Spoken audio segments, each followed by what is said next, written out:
ಮಹಾವೃದ್ಧ ಯೋಧ ಭೀಷ್ಮನು ತನ್ನ ಸಾವನ್ನು ಆರಿಸಿಕೊಳ್ಳುವ ವರದಿಂದ ರಕ್ಷಿಸಲ್ಪಟ್ಟು ಕೌರವರ ಪರವಾಗಿ ತೀವ್ರವಾಗಿ ಹೋರಾಡಿದನು.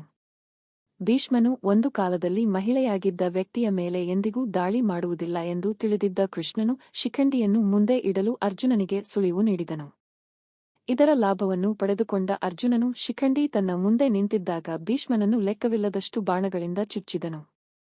ಭೀಷ್ಮನು ತನ್ನ ರಥದಿಂದ ಬಿದ್ದನು. ಕುರುಕ್ಷೇತ್ರ ಯುದ್ಧದಲ್ಲಿ ಭೀಷ್ಮನು ಬಿದ್ದಾಗ ಅವನ ದೇಹವು ನೆಲವನ್ನು ಮುಟ್ಟಲಿಲ್ಲ, ಏಕೆಂದರೆ ಅದು ಅರ್ಜುನನು ಬಿಟ್ಟ ಬಾಣಗಳಿಂದ ಹಿಡಿದಿತ್ತು.